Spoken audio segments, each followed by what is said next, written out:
Hey guys and girls, Paul here again for another instalment of Sargacious Sundays, and our good luck charm here, he's still hanging around up behind us, Dirrawong, which is good to know. So today, ladies and gentlemen, we are going to explore a very, very common saying. In fact, it's so common, I would be surprised if you haven't said it, let alone heard it. And if you haven't said the exact saying, you've probably said something similar or an offshoot of it. So, birds of a feather flock together. On a surface level, like attracts like. Not a lot to it, but there is. There's more to it than just the surface level, okay? So first of all, this saying can actually be traced all the way back to ancient Greek times. And back then the phrase was, birds dwell with their own kind. Now, that was actually quoted from the apocryphal book of Ecclesiasticus. Now, I had to read that, I'm sorry, because it's a mouthful. And I apologise if I couldn't get my mouth around that in a way that makes sense, but I had a crack. So, over time, that saying, birds dwell with their own kind, evolved into the English form that we know. Birds of a feather flock together. And that was first recorded in 1545 or thereabouts. It's believed that's the earliest. Now, if a saying's been around that long, you're talking ancient Greece, a couple of thousand years, chances are there's something to it. And what it basically suggests is that people who have similar interests, characteristics, traits, etc., tend to seek out and associate with like-minded individuals so that they can exchange knowledge, ideas, hopefully boost each other's growth, and they will progress to their idea of life's goals, okay? Now, there are, as I mentioned, adaptations, offshoots of this saying, and I'd like to share with you another one.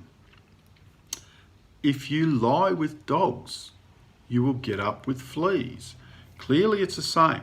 It's still birds of a feather flock together. However, this now suggests negative connotations towards the saying. So what we're really saying is, yes, like still attracts like, but the people that you associate with, they will influence your characteristics, your behaviours, your mentality. And if you spend enough time with them, you will acquire their faults. I would like to think that if you spend enough time with them, you will acquire their characteristics, etc., be that positive or negative. And that's a choice. Okay? That's a choice. Now, another adaptation,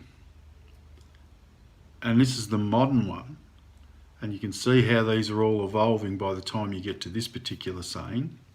Now, this is a quote from an entrepreneur and motivational speaker called Jim Rohn. And he once famously stated that you are the average of the 5 people you spend the most time with. And that is, when you think about that, that's actually a bit of a aha moment, as some people might say. We become like the people we choose to expose ourselves for extended periods of time. And spending time with the people that you wish to be. So in other words, you have goals, you want to be something, and if you spend time with the people that already are that, it will influence you with their knowledge, behaviours and attitudes that will help you achieve what you determine is success. What is your version of goals in life and success? Not the one that everyone, not the kind of goals that everyone says you have to achieve, but yours.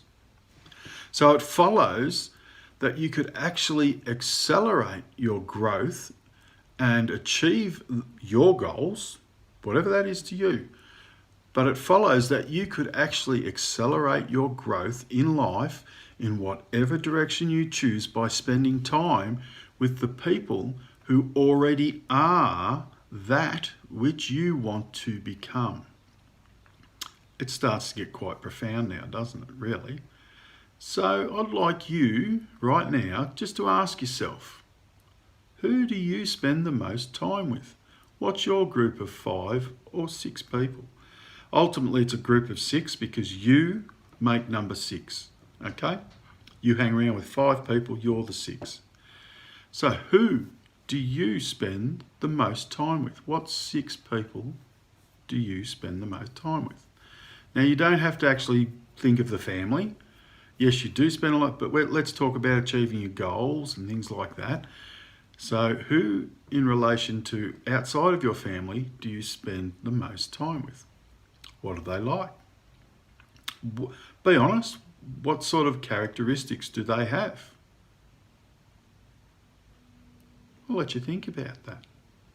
But for now, I now want you to think about who are the people you most admire. Chances are the people you admire are down the road of the direction that you wish to travel. To whatever level, that's up to you. You don't have to go to the same level as the people you admire. Now, again, another question. Are these two groups the same? So the people you're spending a lot of time with now, are they similar to the people you admire most that are already in the direction you wish to go to achieve your goals? Very interesting concept, isn't it? Are the people you spend the most time with helping you grow in the direction that you wish to travel? Or are they actually holding you back? That doesn't mean to say that they're not good people. Not going there. Okay? I've got friends of all different levels of life. Okay? And I like them for who they are. And there's no shame in that. There's no problem with that. But who do you spend the most time with? What do you want to achieve?